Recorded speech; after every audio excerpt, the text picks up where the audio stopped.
Hello, everybody. Welcome to the review. It's 11:01 p.m. Finished watching Furiosa, a Mad Max Saga. As per usual, be spoiler free. And I want to go ahead and state that I apologize ahead of time for not having my reviews uploaded in the consistent fashion. It's just things have been very busy on my end here. But I'm hoping I could get back on track. And since I'll be starting my new job on June 2nd, just two thumbs up for me.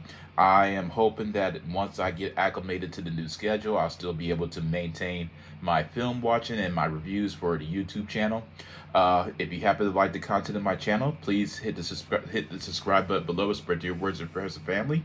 And without further ado, let's go ahead and get into the details of this review.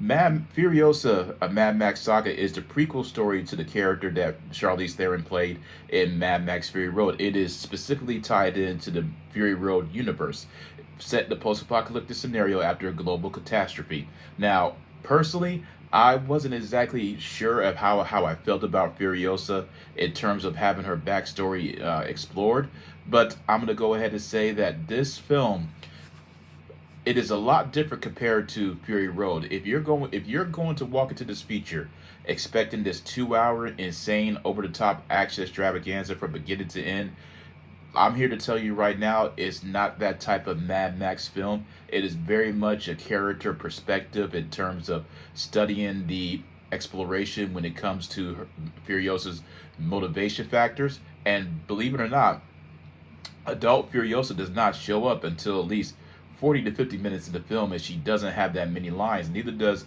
the young actress Alana Brown, who plays young Furiosa. You have Anna Taylor-Joy, who plays the adult Furiosa. You have Chris Hemsworth playing Dr. Dementus.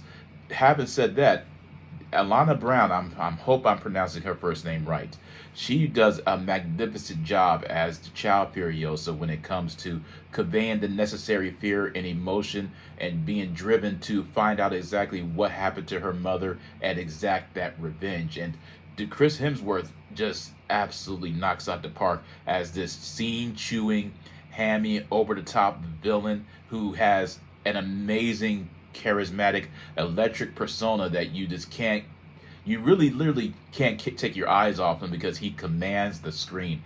That he's if anything, Chris Hemsworth has the most brilliant sense of comedic timing, and he does a great job as a villain. So I'm hoping that maybe in the future he will do more. He will portray more villainous roles.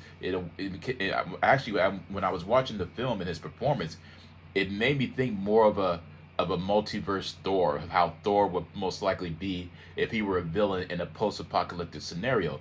Now, it is directed by George Miller, who has directed every single Mad Max film, from Mad Max, The Road Warrior, to the Mad Max Beyond the Thunderdome. Then you have Fury Road, and now Furiosa.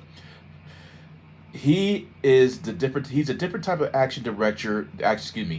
Action director who is focused more upon the set pieces and practical effects without relying really on any type of CGI, which made Fury Road such a mesmerizing experience because there was hardly any CGI in there. It was all set pieces, practical effects, actual explosions.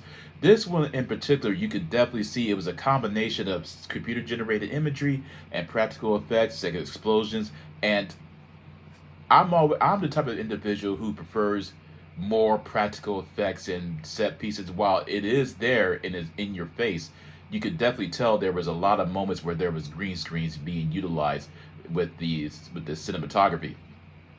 Aside from the cinematography, which was absolutely gorgeous, I mean, it is a beautiful film to watch on the big screen. And a main important factor that this film, I believe, successfully knocked it out the park with is it did not necessarily romanticize the concept of the post-apocalyptic mindset. This this landscape, this world-building landscape that is this Mad Max Fury Road universe, every single character is just at their wits' end. It's all about survival. It is simply all about having to. It seemed like every single individual in this atmosphere has an ulterior motive, and they're not within their right minds. And it is just a breath of fresh air being able to finally have a post-apocalyptic storyline without a hero or a villain. It is simply just you can see Furiosa being a villain, and you can see Dr. Dementus being a villain, obviously. And every single character has their own motivation. And when it comes down to the action set pieces, it is very brutal. Um, one the main highlight actually is a marvelous chase sequence that is just, you hear the roar of the engine, you're feeling the explosions, everything is just a whole wall of sound that I do believe captures the very essence of what made Mad Max, for me personally, such a mesmerizing experience ever since I watched the first one as a child, and this is no exception. Once again, I have to state, do not walk into the theater expecting this 2 hour action extravaganza piece, because I promise you, if you do, you will be very disappointed. It's a very slow, gradual burn to the ultimate climax, and it does a marvelous job at that. Granted, I do believe there's a it could have been delayed. The runtime could have been cut down a bit, but other than that, I do believe that Chris Hemsworth did was just absolutely the highlight of the film. He made it. If you took his performance out, I don't believe Furiosa, a Mad Max Saga, is as good as it is. And Anna Taylor-Joy does a great job as Furiosa. Is just, once again, since you don't see adult Furiosa until much later on into the film, it's more it's more about her growth from a child into an adult, and being acclimated to her surroundings along with the scavengers in this hellacious landscape. But for the most part, I enjoy Furiosa Mad Max Saga. I cannot wait to see exactly what the next universe world building landscape is going to take us to on with this journey. So at the end of the day, I'm going to go ahead and give Furiosa Mad Max Saga 2 thumbs up, 9 out of 10. Yeah, I'm gonna go ahead and give it 9 out of 10. I do highly recommend it. If you have watched the film, let me know in the comment section what you thought about it. Provide a like and a comment, and visit me on my Discord if you want to join the server. And that is my review, and I hope you all remain safe and healthy. Take care and peace out.